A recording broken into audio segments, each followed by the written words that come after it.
क्यों जी, तुसी सुनहरी जिल्दां भी बन्नदे हो? खैरदीन दफ्तरी जो जिल्दां नूं पुश्ते ला रिहा सी, गाहक दी गल सुण के बोलिया, आहो जी, जिहो जी कहो। गाहक एक अधखड़ उम्र दा सिख सी। हट्टी दे फट्टे ते बैठ के ਉਹ किताब उतले रुमाले नूं बड़े अदब ते कोमलता नाल खोलण लग पिया। 5-6 रुमाल उतारन तो बाद उसने उस विचों एक किताब कड्ढी। दफ्तरी दी हट्टी विच जिन्ने कारीगर काम कर रहे सन, सारे ही किताब वल तक के मूँह नीवा पा के हसन लग पे। एक ने तां भोले जे मूँह नाल आख ही दिता, कखां दी कुल्ली ते हाथी दंद दा परनाला। किताब सारी वरका वरका होई होई सी। उसदे धुएं रंगे सफ़े हथ लाया भुरदे जांदे सन। जिल्दी थां उत्ते उसदे दोवें पासी दो मोटे ते डाढे मैले गत्ते सन, जिन्हां दियां नुकरां मुड़ियां सन। इउं जापदा सी कि कदे ਇਹ चमड़े दी जिल्द दे रूप विच रह चुके होण। किताब दफ्तरी ने हथ विच फड़ी ते उथल पुथल के वेखी। वेखदियां ही बिटर बिटर गाहक दे मूंह वल तक्कण लग पिया। एक हत्थां दा लिखिया होया कुरान शरीफ सी। दफ्तरी ने कहा, बन जाएगी सरदार जी। फिर संकोच भी भाव नाल पुछण लगा, सरदार जी, कुरान शरीफ तुहाडा अपना है? लिखाई तां बड़े कमाल दी है। नहीं नहीं जी, ये मेरी लड़की दा है। अच्छा, चीज़ तां सरदार जी बड़ी चंगी है, पर वर्के बड़े खस्ता हो गए ने। इस नालों जे किते छापे दा लैके जिल्द बनवांदे तां चंगा सी। तुसीं ठीक कहंदे हो, पर कुड़ी दी इस नाल बड़ी मुहब्बत है। ਇਹ ਉਸਦੇ ਪਿਓ ਦੀ ਨਿਸ਼ਾਨੀ ਹੈ। ਦਫ਼ਤਰੀ ਨੂੰ ਹੈਰਾਨੀ ਦੇ ਨਾਲ ਹੀ ਕੁਝ ਸ਼ੱਕ ਵੀ ਹੋਣ ਲੱਗਾ। ਮੇਰੀ ਲੜਕੀ ਤੇ ਫਿਰ ਉਸਦੇ ਪਿਓ ਦੀ ਨਿਸ਼ਾਨੀ? ਗੱਲ ਉਸਦੀ ਸਮਝ ਵਿੱਚ ਨਾ ਆਈ ਤਾਂ ਉਸਨੇ ਫਿਰ ਪੁੱਛਿਆ, ਤਾਂ ਤੁਹਾਡੇ ਕਿਸੇ ਰਿਸ਼ਤੇਦਾਰ ਦੀ ਬੀਬੀ ਏ? ਆਹੋ, ਨਹੀਂ, ਮੇਰੀ ਆਪਣੀ ਲੜਕੀ ਏ। ਹਾਂ, ਦੱਸੋ ਕਦ ਤੱਕ ਦਿਓਗੇ?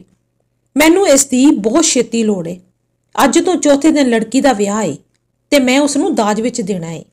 ਹਾਂ ਸੱਚ, एक काम होर करना, जिल्द उत्ते सुनहरी अखरां नाल बीबी जैना लिख देना। पैसियां दा उक्का ही ख्याल ना करना, जो कहोगे देंगा। ज्यों ज्यों दफ्तरी इस पेच नूं खोलण दी कोशिश करदा सी, त्यों त्यों होर उलझन विच पैंदा जांदा सी। इस अनोखी गल कथ ने उसदी होर साथियां तो भी आरा मिस्तर छुड़ा दिते। करम सिंह ने जद वेख्या कि सारे जाने ही यह हाल सुनण दे चाहवन हन, ਤਾਂ ਉਸਨੇ ਉਹਨਾਂ ਨੂੰ ਇਸ ਤਰ੍ਹਾਂ ਦੱਸਣਾ ਸ਼ੁਰੂ ਕਰ ਦਿੱਤਾ। ਅੱਜ ਤੋਂ 5 ਵਰੇ ਪਹਿਲਾਂ ਦਾ ਜ਼ਿਕਰ ਹੈ, ਜਦ ਇਸ ਸ਼ਹਿਰ ਵਿੱਚ ਹਿੰਦੂਆਂ ਮੁਸਲਮਾਨਾਂ ਦਾ ਬੜਾ ਭਾਰੀ ਫਸਾਦ ਹੋਇਆ ਸੀ। ਉਨੀ ਦਿਨੀ ਮੈਂ ਬਜਾਜੀ ਦੀ ਹੱਟੀ ਕਰਦਾ ਸਾਂ। ਘਰ ਵਿੱਚ ਅਸੀਂ ਦੋਵੇਂ ਜੀ ਸਾਂ, ਮੈਂ ਤੇ ਮੇਰੀ ਘਰ ਵਾਲੀ। ਦੁਪਹਿਰ ਵੇਲੇ ਸਾਰੇ ਸ਼ਹਿਰ ਵਿੱਚ ਰੌਲਾ ਪੈ ਗਿਆ। ਮੇਰੇ ਪੈਰਾਂ ਹੇਠੋਂ ਮਿੱਟੀ ਨਿਕਲ ਗਈ। ਫਸਾਦ ਦਾ ਮੁੱਢ ਉਸੇ ਮੁਹੱਲੇ ਤੋਂ ਵੱਜਾ ਜਿਸ ਵਿੱਚ ਮੇਰਾ ਘਰ ਸੀ, ਤੇ ਇਹ ਮੁਹੱਲਾ ਲਗਭਗ ਮੁਸਲਮਾਨਾਂ ਦਾ ਹੀ ਸੀ। ਹੱਟੀ ਬੰਦ ਕਰਕੇ ਮੈਂ ਵਾਹੋ ਦਾ ਹੀ ਘਰ ਵੱਲ ਭੱਜਾ। ਰਾਹ ਵਿੱਚ ਟੋਲਿਆਂ ਦੇ ਟੋਲੇ ਡਾਂਗਾ ਫੜੀ ਦਗੜ ਦਗੜ ਕਰਦੇ ਫਿਰਦੇ ਸਨ। ਮੈਂ ਘਰ ਪੁੱਜਾ, ਪਰ ਦਰਵਾਜ਼ੇ ਨੂੰ ਜੰਦਰਾ ਲੱਗਾ ਵੇਖ ਕੇ ਮੇਰੀ ਤਸੱਲੀ ਹੋ ਗਈ ਕਿ ਸਤਵੰਤ ਕੌਰ ਆਪਣੀ ਮਾਸੀ ਦੇ ਘਰ ਚਲੀ ਗਈ ਹੈ। ਉਸਦੀ ਮਾਸੀ ਦਾ ਘਰ ਖਤਰਾਮੇ ਪਾਸੇ ਸੀ। ਉਸਦੀ ਦੂਰ ਅੰਦੇਸ਼ੀ ਨੂੰ ਦਿਲ ਵਿੱਚ ਸਲਾਉਂਦਾ ਹੋਇਆ ਮੈਂ ਆਪਣੀ ਮਸੇਸ ਦੇ ਘਰ ਵੱਲ ਨੂੰ ਟੁਰ ਪਿਆ। ਮੇਰਾ ਉਤਲਾ ਸਾ ਉੱਤੇ ਤੇ ਹੇਠਲਾ ਹੇਠਾਂ ਰਹਿ ਗਿਆ ਜਦੋਂ ਮੈਨੂੰ ਪਤਾ ਲੱਗਾ ਕਿ ਸਤਵੰਤ ਕੌਰ ਇੱਥੇ ਆਈ ਨਹੀਂ। ਮੱਥੇ ਤੇ ਹੱਥ ਮਾਰ ਕੇ ਮੈਂ ਉੱਥੇ ਹੀ ਬੈਠ ਗਿਆ। ਸਾਡੀ ਸਾਰੇ ਦਿਨ ਦੀ ਸਿਰ ਤੋੜ ਡੂੰਡ ਭਾਲ ਦਾ ਕੁਝ ਵੀ ਸਿੱਟਾ ਨਾ ਨਿਕਲਿਆ ਤੇ ਇੱਧਰ ਫਸਾਦ ਪਲ ਪਲ ਜ਼ੋਰਾਂ ਤੇ ਹੁੰਦਾ ਜਾਂਦਾ ਸੀ। ਕਈ ਮੁਹੱਲੇ ਫੂਕੇ ਗਏ, ਕਈ ਦੁਕਾਨਾਂ ਲੁੱਟੀਆਂ ਗਈਆਂ ਤੇ ਕਈਆਂ ਬੇਦੋਸ਼ੀਆਂ ਦੇ ਲਹੂ ਵਹਾਏ ਗਏ। ਹਾਫ ਹੁੱਟ ਕੇ ਮੈਂ ਘਰ ਜਾ ਡਿੱਗਾ। ਚੰਗਾ ਹਨੇਰਾ ਪੈ ਗਿਆ। ਸਾਰੀ ਗਲੀ ਵਿੱਚ ਸੁੰਨਸਾਨ ਸੀ। ਕਿਸੇ ਕਿਸੇ ਵੇਲੇ ਪੈਦਲ ਤੇ ਸਵਾਰ ਸਿਪਾਹੀਆਂ ਦੇ ਫਿਰਨ ਦੀ ਆਵਾਜ਼ ਆਉਂਦੀ ਸੀ। ਇਸ ਵੇਲੇ ਸੇਵਾ ਸੰਮਤੀ ਦਾ ਇੱਕ ਵਲੰਟੀਅਰ ਮੇਰੇ ਘਰ ਆਇਆ। ਉਸਨੇ ਮੈਨੂੰ ਦੱਸਿਆ ਕਿ ਮੇਰੀ ਵਹੁਟੀ ਸਰਕਾਰੀ ਹਸਪਤਾਲ 'ਚ ਮੈਨੂੰ ਉਡੀਕ ਰਹੀ ਆ। ਮੈਨੂੰ ਸੁਣ ਕੇ ਖੁਸ਼ੀ ਹੋਈ, ਪਰ ਡਰ ਤੇ ਸਹਿਮ ਦੀ ਭਰੀ ਹੋਈ। ਕਈ ਤਰ੍ਹਾਂ ਦੀਆਂ ਸੋਚਾਂ ਸੋਚਦਾ ਹੋਇਆ ਮੈਂ ਹਸਪਤਾਲ ਪਹੁੰਚਿਆ। ਉੱਥੇ ਜਾ ਕੇ ਮੈਂ ਜੋ ਕੁਝ ਡਿੱਠਾ ਉਸਨੇ ਮੈਨੂੰ ਹੋਰ ਵੀ ਹੈਰਾਨੀ ਵਿੱਚ ਪਾ ਦਿੱਤਾ। ਇੱਕ ਬੁੱਢਾ ਮੁਸਲਮਾਨ ਸਿਰ ਤੋਂ ਪੈਰਾਂ ਤੱਕ ਪੱਟੀਆਂ ਨਾਲ ਤੇ ਸਤਵੰਤ ਕੌਰ ਉਸ ਦੇ ਪਾਸ ਬੈਠੀ ਅਥਰੂ ਵਹਾਂਦੀ ਹੋਈ। ਉਸਦੇ ਮੂੰਹ ਵਿੱਚ ਦੁੱਧ ਪਾਉਣ ਦਾ ਯਤਨ ਕਰ ਰਹੀ ਸੀ। ਮੈਨੂੰ ਦੇਖਦਿਆਂ ਹੀ ਉਹ ਡੜਿਆ ਕੇ ਮੇਰੇ ਗਲ ਲੱਗ ਗਈ। ਹੈਰਾਨੀ ਭਰੀ ਨਜ਼ਰ ਨਾਲ ਮੈਂ ਉਸ ਵੱਲ ਤੱਕਦਿਆਂ ਮੈਂ ਉਸ ਨੂੰ ਪਿਆਰ ਦਿਲਾਸਾ ਦਿੱਤਾ। ਮੇਰਾ ਭਾਵ ਸਮਝ ਕੇ ਉਹ ਬੋਲੀ, ਜੇ ਇਹ ਨਾ ਹੁੰਦੇ, ਇਸ ਤੋਂ ਅੱਗੇ ਉਹ ਕੁਝ ਨਾ ਬੋਲ ਸਕੀ। ਅੰਤ ਉਸਨੇ ਵੇਰਵੇ ਨਾਲ ਬੈਠ ਕੇ ਸਾਰੀ ਹੱਡਬੀਤੀ ਮੈਨੂੰ ਸੁਣਾਈ। ਉਸਨੇ ਦੱਸਿਆ, ਫਸਾਦ ਦੀ ਖਬਰ ਸੁਣਦਿਆਂ ਹੀ ਸਾਰਾ ਗਹਿਣਾ ਗੱਟਾ ਤੇ ਨਕਦੀ ਇੱਕ ਨਿੱਕੇ ਟਰੰਕ ਵਿੱਚ ਪਾ ਕੇ ਤੇ ਕੱਛੇ ਮਾਰ ਕੇ ਮੈਂ ਮਾਸੀ ਦੇ ਘਰ ਵੱਲ ਨੂੰ ਟੁਰ ਪਈ। ਰਸਤੇ ਵਿੱਚ ਗੁੰਡਿਆਂ ਦਾ ਇੱਕ ਟੋਲਾ ਮੈਂ ਆਪਣੇ ਵੱਲੋਂ ਦਾ ਡਿੱਠਾ। ਉਹਨਾਂ ਤੋਂ ਬਚਣ ਲਈ ਮੈਂ ਘਾਬਰ ਕੇ ਇੱਧਰ ਉੱਧਰ ਤੱਕਣ ਲੱਗੀ। ਜਦ ਮੈਨੂੰ ਨੱਠਣ ਦਾ ਕੋਈ ਰਾਹ ਨਾ ਲੱਭਾ ਤਾਂ ਮੈਂ ਨੱਠ ਕੇ ਇਸ ਬੁੱਢੇ ਹਲਵਾਈ ਦੀ ਹੱਟੀ ਵਿੱਚ ਜਾ ਖਲੋਤੀ। ਪਰ ਮੇਰੇ ਪਿੱਛੇ ਗੁੰਡਿਆਂ ਦੀ ਧਾੜ ਆ ਪੁੱਜੀ। ਮੇਰਾ ਟਰੰਕ ਵੇਖ ਕੇ ਉਹ ਸਮਝ ਗਏ ਸਨ ਕਿ ਇਸ ਵਿੱਚ ਚੋਖਾ ਮਾਲ ਏ। ਇਸ ਬਾਬੇ ਦਾ ਰੱਬ ਦੋਨਾਂ ਜਹਾਨਾਂ ਵਿੱਚ ਭਲਾ ਕਰੇ। ਇਸ ਨੇ ਮੈਨੂੰ ਪਿਛਲੇ ਅੰਦਰ ਵਾੜ ਦਿੱਤਾ ਤੇ ਆਪ ਹੱਟੀ ਵਿੱਚ ਡਟ ਕੇ ਗੁੰਡਿਆਂ ਦੇ ਟੱਕਰੇ ਲਈ ਖਲੋ ਗਿਆ। ਇਸ ਨੇ ਉਹਨਾਂ ਲੋਕਾਂ ਨੂੰ ਬਥੇਰਾ ਸਮਝਾਇਆ, ਪਰ ਉਹਨਾਂ ਦਾ ਇਹੋ ਕਹਿਣਾ ਸੀ ਕਿ ਟਰੰਕ ਸਾਡੇ ਹਵਾਲੇ ਕਰ ਦੇ ਤਾਂ ਅਸੀਂ ਚਲੇ ਜਾਂਦੇ ਹਾਂ। ਅੰਤ ਜਦੋਂ ਨਾ ਟਲੇ ਤਾਂ ਇਸ ਨੇ ਕੜਦੇ ਦੁੱਧ ਦੇ ਪਿਆਲੇ ਉਹਨਾਂ ਦੇ ਉੱਪਰ ਭਰ ਭਰ ਕੇ ਸੁੱਟਣੇ ਸ਼ੁਰੂ ਕਰ ਦਿੱਤੇ।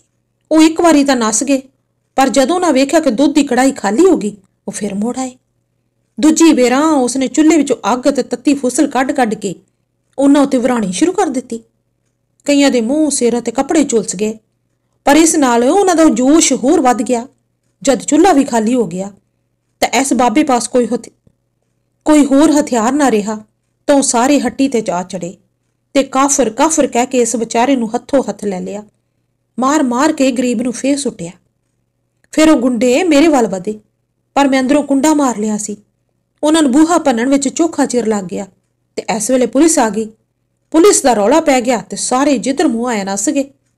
ਬਾਬਾ ਲਹੂ ਲੁਹਾਨ ਹੋਇਆ ਪਿਆ ਸੀ। ਸੇਵਾ ਸੰਮਤੀ ਵਾਲਿਆਂ ਉਸ ਨੂੰ ਸਟ੍ਰੈਚਰ ਤੇ ਪਾ ਲਿਆ। ਮੈਂ ਵੀ ਆਪਣਾ ਟਰੰਕ ਚੁੱਕ ਕੇ ਬਾਬੇ ਦੇ ਨਾਲ ਹੀ ਇੱਥੇ ਹਸਪਤਾਲ ਆ ਗਈ। ਦਿਹਾੜੀ ਵਿੱਚ ਕਈ ਵਾਰ ਸੇਵਾ ਸੰਮਤੀ ਵਾਲੇ ਤੁਹਾਨੂੰ ਘਰੋਂ ਤੇ ਹੱਟੀਆਂ ਲੱਭਣ ਗਏ, ਪਰ ਤੁਹਾਡਾ ਕੁਝ ਪਤਾ ਹੀ ਨਾ ਲੱਗਾ। ਥੋੜਾ ਚਿਰ ਠਹਿਰ ਕੇ ਕਰਮ ਸਿੰਘ ਦਫ਼ਤਰੀ ਨੂੰ ਫਿਰ ਸੁਣਾਉਣ ਲੱਗਾ। ਸਤਵੰਤ ਕੌਰ ਦੀਆਂ ਗੱਲਾਂ ਸੁਣ ਕੇ ਮੇਰੇ ਲੂਹ ਕੰਡੇ ਖੜੇ ਹੋ ਗਏ। ਮੈਂ ਬੇਹੋਸ਼ ਪਏ ਬਾਬੇ ਦੇ ਪੈਰਾਂ ਤੇ ਸ਼ਰਧਾ ਨਾਲ ਕਈ ਵਾਰ ਮੱਥਾ ਟੇਕਿਆ। ਦੂਜੇ ਦਿਨ ਸਵੇਰ ਵੇਲੇ ਬਾਬੇ ਨੂੰ ਹੋਸ਼ ਆਈ। ਉਸ ਦੇ ਮੂੰਹੋਂ ਪਹਿਲਾਂ ਵਾਕ ਨਿਕਲਿਆ, ਜੈਨਾ ਪੁੱਤ ਤੂੰ ਕਿੱਥੇ ਹੈ? ਥੋੜੇ ਚਿਰ ਪਿੱਛੋਂ ਉਸ ਦੀ ਹੋਸ਼ ਚੰਗੀ ਤਰ੍ਹਾਂ ਫੇਰ ਪਈ ਤੇ ਆਪਣੇ ਆਪ ਹੀ ਉਸ ਨੂੰ ਸਾਰੀ ਗੱਲ ਦੀ ਚੰਗੀ ਤਰ੍ਹਾਂ ਸਮਝ ਆ ਗਈ। ਅਸੀਂ ਦੋਵੇਂ ਉਸ ਦੇ ਪੈਰਾਂ ਤੇ ਸਿਰ ਰੱਖ ਕੇ ਉਸ ਦਾ ਧੰਨਵਾਦ ਕਰਨ ਲੱਗ ਪਏ। ਬਾਬਾ ਪਿਆਰ ਨਾਲ ਸਾਨੂੰ ਇਸ ਕੰਮੋਂ ਜੋ ਰੋਕਦਾ ਹੋਇਆ ਬੋਲਿਆ, ਸਰਦਾਰ ਜੀ, ਮੈਂ ਤੁਹਾਡੇ ਉੱਤੇ ਕੋਈ ਹਸਾਨ ਨਹੀਂ ਕੀਤਾ। ਜਹੀ ਮੇਰੀ ਜੈਨਾ ਬੱਚੀ ਤਹੀ ਏ, ਪਰ ਸਰਦਾਰ ਜੀ, ਅੱਲਾ ਦੇ ਵਾਸਤੇ ਉਸ ਨੂੰ ਇੱਥੇ ਲੈ ਆਓ। ਇਕੱਲੀ ਮਰ ਜਾਏਗੀ। ਜੇ ਵਿਚਾਰੀ ਦੀ ਮਾਂ ਜੀ ਹੁੰਦੀ ਤਾਂ ਵੀ ਮੇਰੇ ਪਿੱਛੇ ਰੋਲ ਖੁੱਲ ਕੇ ਪਲ ਗਈ। ਕੌਣ ਉਸ ਨੂੰ ਕਹਿੰਦਾ ਬੁੱਢਾ ਰੋਣ ਲੱਗ ਪਿਆ। ਉਸ ਦੇ ਦੱਸੇ ਪਤੇ ਤੇ ਜਾ ਕੇ ਅਸੀਂ ਜੈਨਾ ਨੂੰ ਲੈ ਆਏ। ਜੈਨਾ ਉਸ ਵੇਲੇ 10 ਕੁ ਵਰ੍ਹਿਆਂ ਦੀ ਸੀ, ਡਾਢੀ ਭੋਲੀ ਭਾਲੀ, ਭਾਵੇਂ ਰੋ ਬੇਹਾਲ ਹੋਈ ਪਈ ਸੀ, ਪਰ ਪਿਓ ਦੇ ਗਲ ਲੱਗ ਕੇ ਉਸ ਦਾ ਦੁੱਖ ਅੱਧਾ ਹੋ ਗਿਆ। 1.25 ਮਹੀਨਾ ਹਸਪਤਾਲ ਰੱਖਣ ਤੇ ਵੀ ਜਦ ਅਸੀਂ ਬਾਬੇ ਨੂੰ ਕੋਈ ਵੀ ਫਰਕ ਨਾ ਪੈਂਦਾ ਡਿੱਠਾ ਤਾਂ ਅਸੀਂ ਉਸ ਨੂੰ ਆਪਣੇ ਘਰ ਲੈ ਆਏ। ਅੰਦਰ ਦੀਆਂ ਸੱਟਾਂ ਨੇ ਉਸ ਦਾ ਲੱਕ ਕੁੱਕਾ ਹੀ ਨਕਾਰਾ ਕਰ ਦਿੱਤਾ ਸੀ। ਛਾਤੀ ਦੀਆਂ ਸੱਟਾਂ ਵੀ ਗੁੱਝੀਆਂ ਸਨ। ਘਰ ਆ ਕੇ ਜੈਨਾ ਸਾਡੇ ਨਾਲ ਇਸ ਤਰ੍ਹਾਂ ਹਿਲ ਮਿਲ ਗਈ ਜਿਵੇਂ ਸਾਡੇ ਘਰ ਜੰਮੀ ਪਲੀ ਹੈ। ਉਹ ਸਾਨੂੰ ਡਾਢੀ ਪਿਆਰੀ ਲੱਗਦੀ ਸੀ। ਸਤਵੰਤ ਕੌਰ ਨੂੰ ਤਾਂ ਜਿਵੇਂ ਕੋਈ ਖਜ਼ਾਨਾ ਲੱਭਿਆ। ਸਾਡੀ ਵੀ ਕਦੇ 3 ਵਰ੍ਹਿਆਂ ਦੀ ਇੱਕ ਕੁੜੀ ਸੀ ਜੋ ਰੱਬ ਨੇ ਸਾਨੂੰ ਦੇ ਕੇ ਫਿਰ ਲੈ ਲਈ ਸੀ।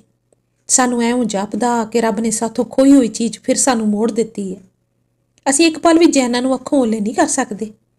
ਮੰਜੇ ਤੇ ਪਿਆ ਬਾਬਾ ਜਦ ਸਾਨੂੰ ਜੈਨਾ ਨਾਲ ਪਿਆਰ ਕਰਦਾ ਵੇਖਦਾ ਸੀ ਤਾਂ ਖੁਸ਼ੀ ਨਾਲ ਉਸ ਦੀਆਂ ਅੱਖਾਂ ਵਿੱਚ ਅਥਰੂ ਆ ਜਾਂਦੇ ਸਨ। ਬਥੇਰੇ ਡਾਕਟਰ ਬਦਲੇ, ਪਰ ਬਾਬੇ ਨੂੰ ਫਰਕ ਨਾ ਪਿਆ। ਅਚਾਨਕ ਹੀ ਉਸ ਦੀ ਛਾਤੀ 'ਚੋਂ ਲਹੂ ਆਉਣ ਲੱਗ ਪਿਆ ਤੇ ਪੈਰੋਂ ਪੈਰ ਉਸ ਦੀ ਹਾਲਤ ਖਰਾਬ ਹੋਣ ਲੱਗੀ। ਅਖੀਰ ਇੱਕ ਰਾਤ ਉਹ ਜੈਨਾ ਦੀ ਬਾਂਹ ਸਤਵੰਤ ਕੌਰ ਦੇ ਹੱਥ ਫੜਾ ਕੇ ਸ਼ਾਂਤੀ, ਤਸੱਲੀ ਤੇ ਬੇਫਿਕਰੀ ਨਾਲ ਇਸ ਦੁਨੀਆ ਤੋਂ ਵਿਦਾ ਹੋ ਗਿਆ। ਦੂਜੇ ਦਿਨ ਇੱਕ ਸਿੱਖ ਦੇ ਘਰ ਵਿੱਚੋਂ ਮੁਸਲਮਾਨ ਦਾ ਜਨਾਜ਼ਾ ਨਰੋਲ ਮੁਸਲਮਾਨੀ ਤਰੀਕੇ ਨਾਲ ਨਿਕਲਦਾ ਵੇਖ ਕੇ ਸਾਰਾ ਗਲੀ ਮੁਹੱਲਾ ਅਥਰੂਆਂ ਵਿਹਾ ਰਿਹਾ ਸੀ। ਉਸੇ ਦਿਨ ਤੋਂ ਮੈਂ ਜੈਨਾ ਲਈ ਇੱਕ ਹਾਫਿਜ਼ ਮੌਲਵੀ ਉਸਤਾਦ ਰੱਖ ਦਿੱਤਾ। ਉਹ ਦੋਵੇਂ ਵੇਲੇ ਆ ਕੇ ਉਸ ਨੂੰ ਕੁਰਾਨ ਸ਼ਰੀਫ ਪੜ੍ਹਾਉਂਦਾ ਸੀ। ਹੁਣ ਜੈਨਾ ਦੀ ਉਮਰ 15 ਵਰ੍ਹਿਆਂ ਦੀ ਹੈ ਤੇ ਸਾਰਾ ਕੁਰਾਨ ਸ਼ਰੀਫ ਇਹਨਾਂ 5 ਵਰ੍ਹਿਆਂ ਵਿੱਚ ਉਸਨੇ ਹਿਫਜ਼ ਕਰ ਲਿਆ ਏ। ਇੱਕ ਖਾਨਦਾਨੀ ਮੁਸਲਮਾਨ ਨਾਲ ਉਸ ਦੀ ਮੰਗਣੀ ਹੋ ਚੁੱਕੀ ਹੈ ਤੇ ਅੱਜ ਤੋਂ ਚੌਥੇ ਦਿਨ ਉਸ ਦਾ ਨਿਕਾਹ ਹੋਣ ਵਾਲਾ ਏ। ਵਿਆਹ ਭਾਵੇਂ ਮੁਸਲਮਾਨੀ ਸ਼ਰ੍ਹਾ ਨਾਲ ਹੋਵੇਗਾ, ਪਰ ਜੰਜੇ ਹਿੰਦੂ ਮੁਸਲਮਾਨ ਸਿੱਖ ਸਾਰੇ ਹੀ ਆਉਣਗੇ। ਜੈਨਾਂ ਦਾ ਦਾਜ ਬਣਾਉਣ ਵਿੱਚ ਅਸਾਂ ਆਪਣੇ ਵੱਲੋਂ ਕੋਈ ਕਸਰ ਨਹੀਂ ਛੱਡੀ, ਪਰ ਇਹ ਕੁਰਾਨ ਸ਼ਰੀਫ ਜੈਨਾਂ ਨੂੰ ਬਹੁਤ ਪਿਆਰਾ ਏ। ਇਹੋ ਉਸ ਦਾ ਪਿਓ ਪੜ੍ਹਿਆ ਕਰਦਾ ਸੀ ਤੇ ਐਸੇ ਤੋਂ ਹੀ ਜੈਨਾਂ ਨੇ ਤਾਲੀਮ ਹਾਸਲ ਕੀਤੀ। ਇਸ ਕਰਕੇ ਮੈਂ ਇਸ ਦੀ ਵਧੀਆ ਜਿਲਦ ਬਣਵਾ ਕੇ ਉਸ ਦੇ ਦਾਜ ਵਿੱਚ ਦੇਣਾ ਚਾਹੁੰਦਾ ਹਾਂ। ਖੈਰਦੀਨ ਦਫ਼ਤਰੀ ਤੇ ਉਸ ਦੇ ਕਾਰੀਗਰਾਂ ਨੇ ਮਾਨੋ ਪੱਥਰ ਦੇ ਬੁੱਤ ਬਣ ਕੇ ਸਾਰੀ ਵਾਰਤਾ ਸੁਣੀ। ਉਹਨਾਂ ਆਦਮ ਨਾਲ ਸਿਰ ਨਿਵਾਇਆ ਤੇ ਅੱਖਾਂ ਪੂੰਝੀਆਂ। ਕਿਸੇ ਕਿਸੇ ਨੇ ਇੱਕ ਦੋ ਹੌਕੇ ਵੀ ਭਰੇ ਤੇ ਫਿਰ ਆਪਣੇ ਕੰਮ ਲੱਗ ਪਏ। ਜਿਲਦ ਵੇਲੇ ਸਿਰ ਬੰਨ੍ਹ ਦੇਣ ਦੀ ਪੱਕੀ ਕਰਕੇ ਰੁਮਾਲਾਂ ਨੂੰ ਲਪੇਟ ਕੇ ਖਿੱਸੇ ਵਿੱਚ ਪਾਉਂਦਾ ਹੋਇਆ ਕਰਮ ਸਿੰਘ ਆਪਣੇ ਰਾਹ ਪਿਆ। ਇਹ ਕਹਾਣੀ ਲਿਖੀ ਹੋਈ ਹੈ ਜੀ ਨਾਨਕ ਸਿੰਘ ਦੀ ਤੇ ਆਵਾਜ਼ ਜਾਸ਼ੀਨਾ ਦੀ। ਫਿਰ ਮਿਲਦੇ ਹਾਂ ਇੱਕ ਨਵੀਂ ਕਹਾਣੀ ਦੇ ਨਾਲ। ਤਦ ਤੱਕ ਲਈ ਰੱਬ ਰਾਖਾ।